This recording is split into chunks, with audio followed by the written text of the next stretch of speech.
I'm as mad as hell, and I'm not going to take this anymore! Johnny, do dogs think they're humans? Well, perhaps they may, Johnny. They may think they're humans, or they think humans are dogs. Yeah, right.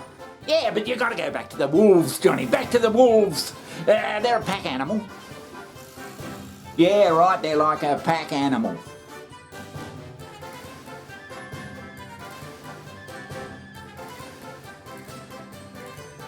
By at least 14,000 years ago, dogs had fully entered into a relationship with humans and earned their place by the campfires of the many mini hunter-gatherer societies that existed at this time. They were already distinct from grey wolves in appearance, but also most likely in temperament as well. Most of the changes that these Paleolithic dogs had undergone were to the benefit of humans, but in the story of dog domestication, we may often take too much credit, as dogs have shaped us in many ways just as we have shaped them. Yeah, and they obviously had a sort of a social system set up where they had a leader of the pack who seemed to boss them around and tell them to do every fucking thing. And one can only imagine, Johnny, the first time that a bloody caveman threw a bloody bone to a bloody wolf. Yeah, right, yeah. And the wolf thought that was pretty good and hung around for a few more bones. And the bloody cavemen, they would have said, that's not bad having that animal around. We'll throw him a bit more meat, and it went from there. There's still a lot we don't know about how wolves went from fairy tale villains to our canine companions. Like, when did they first become domesticated, and where did this happen? Lo and behold, 1,000,000 years later, we got these bloody things running around.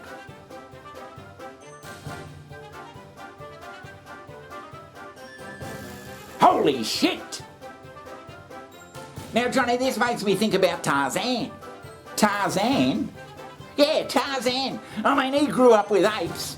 And when did it finally dawn on bloody poor old Tarzan that he wasn't a fucking gorilla? Yeah, right, yeah.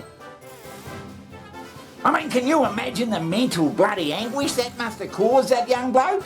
Yeah, right. Realising that he's not one of those hairy bastards over there, he's a human.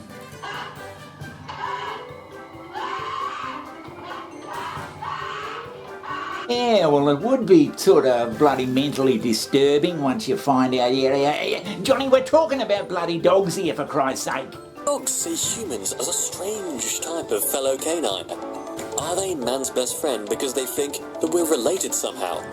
If a dog owner has to take up the role of being the pack leader, does that mean the dog is thinking that the owner is the alpha dog? And it seems with a lot of dogs, especially in the old days, the worse you bloody treated them, the more they loved you.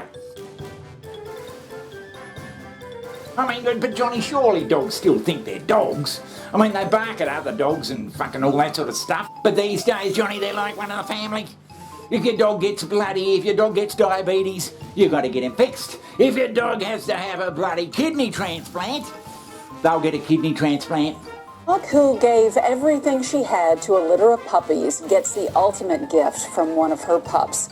It's a story that weaves science, genetics, and a whole lot of love.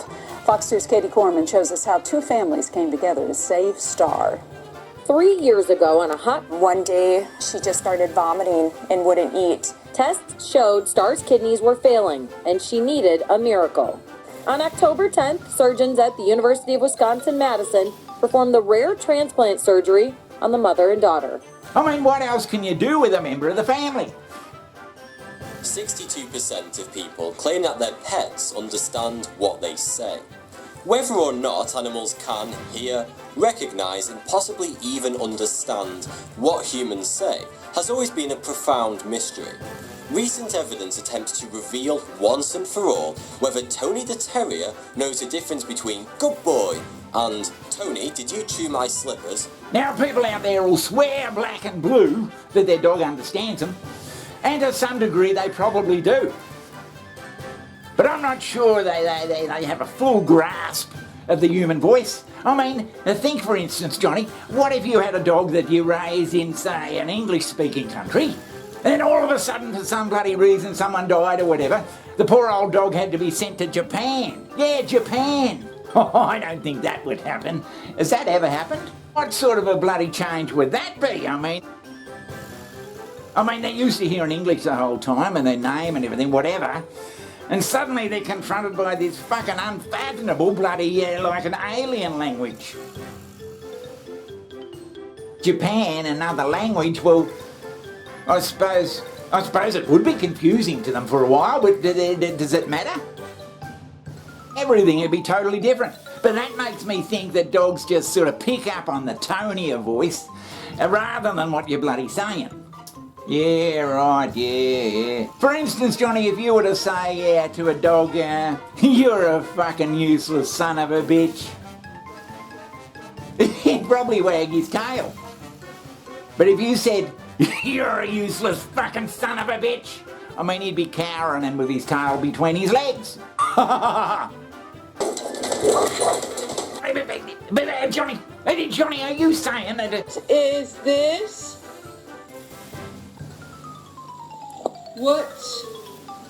What did you do?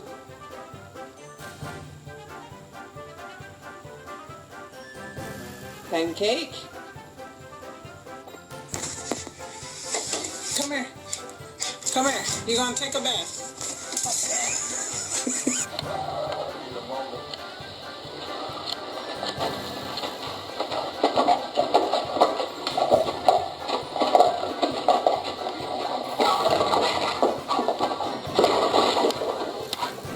Bella, why are you sitting like that? Huh? Why are you sitting like that? You can't sit like that. You're not human. Well, we do treat them like humans, Johnny, that's for sure. Have a look at this bloody dog here, Johnny. I reckon he's watched too much TV, this fucking bulldog.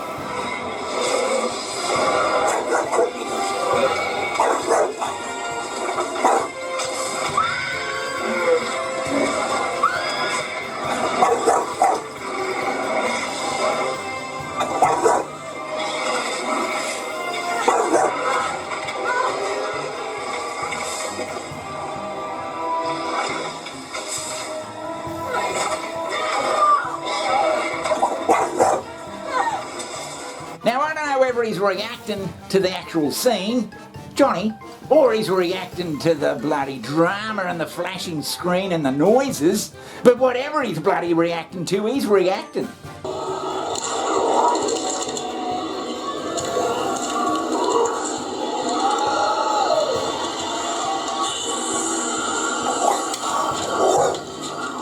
He doesn't like it.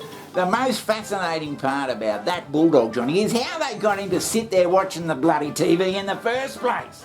Every dog I've known is just too busy running around and not even looking at the bloody TV. How do you get a dog to just look at the TV? Yeah, well, it would be sort of bloody mentally disturbing once. This brings me back to the simulation theory, Johnny. Yeah, simulation. A simulation? I mean, it seems pretty bloody remarkable that a million years ago there was this animal out there about the right size and had the right mindset that was just going to sort of be around to be a companion for humans for the next million years. I mean, does that strike you as a bit coincidental? Yeah, but wait a minute, Johnny, are you saying that we're, because we have a relationship with dogs over a million years or whatever, that it could be that could be put down to a simulation? Someone who's running the simulation has placed that bloody dog. It could be the simulation has just made it that way. The dogs are the perfect companion. Someone who's been running the simulation has placed that bloody animal there at the right particular time. Is that what you're bloody insinuating? Oh, Jesus Christ, Johnny, are you serious? I think it's just bloody remarkable, Johnny, that somehow by chance we've got this animal the right size and the right bloody everything to sort of fit into the family. It's just there. Yeah, very suspicious. Oh, Johnny, no wonder people think you're fucking crazy, man.